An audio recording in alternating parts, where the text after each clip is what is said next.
With all of you, my brothers and sisters, our elected officials and representatives from the city of New York, I just want to say a few things. As the mayor mentioned, I walked up and said it only took a year and a half. That's fast, and you have to understand that in government and real estate.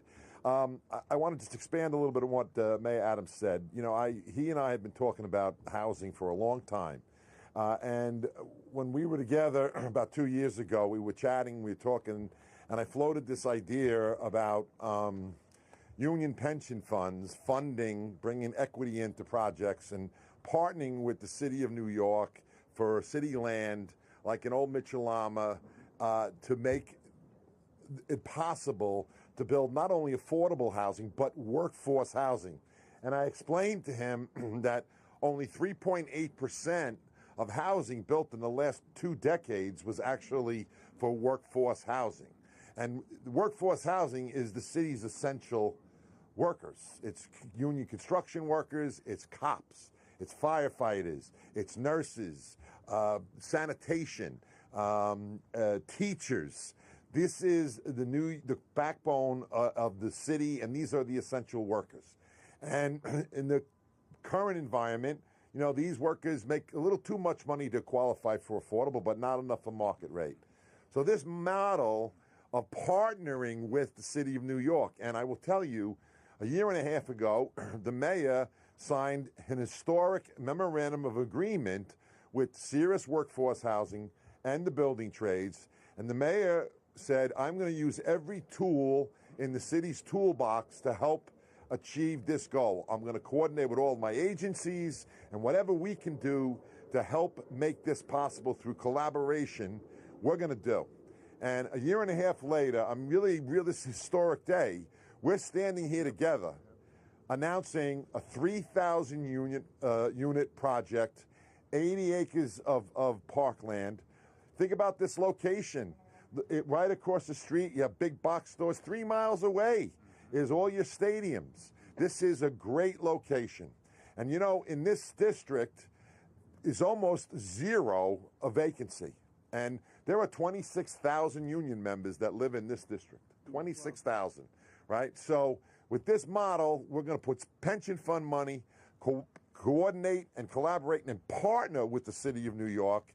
We're going to create thousands of good middle-class jobs that lead to careers. And one of the things that is very important to Mayor Adams and to the building trades as well, we're going to also be able to bring people into the building trades because there's more work for marginalized communities and give them the opportunity to go into the middle class and pursue the American dream. So I want to thank Mayor Adams and all of the agency heads that are here for working with us. We look forward to doing this again and again and again. This is a scalable model. And I think this is a turning point that we have now reached.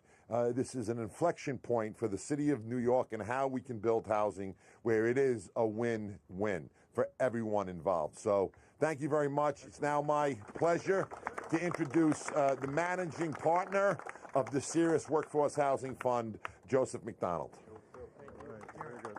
Thank you, Gary. All right, Joe. Thank you very much. No worries. So my name is Joseph McDonald. I'm the managing partner of Cirrus Workforce Housing.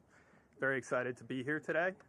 And I want to thank people who made this happen over time. As Gary mentioned and the mayor mentioned, it's taken about a year and a half to get here, which is quick in real estate time, but a lot of work has gone in to kind of get us to the beginning here. So thank you, Mayor Adams, Borough President Donovan Richards, Council Member Vicky Palladino, and Gary. Your tireless support has made this happen. We very much appreciate it, and we see it.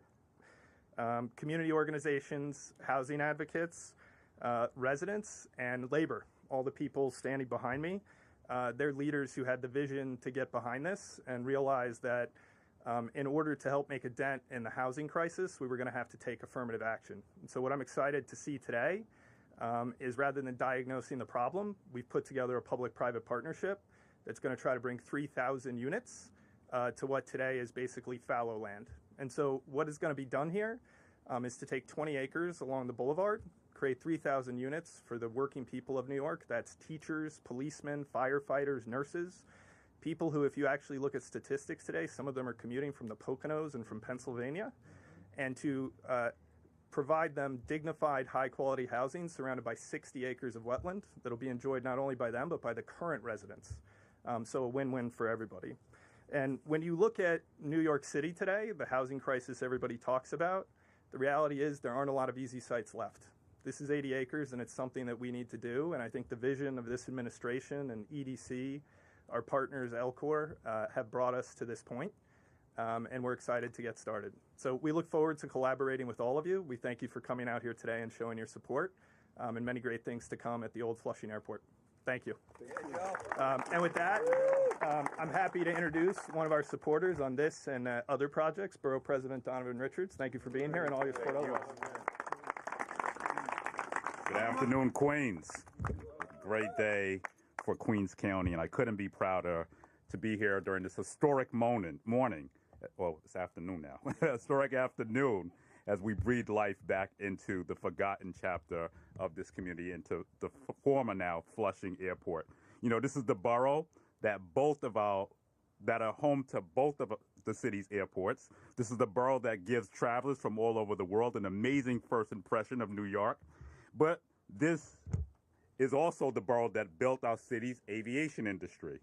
And today we really have an optimal opportunity to really address the housing crisis head on. And we've often talked about not just talking about the housing crisis, but building our way out of it. To take 3,000 units of workforce housing, and there's always this conflict between building housing and labor, but today we're getting it right across this borough and this city, because labor is labor in the house.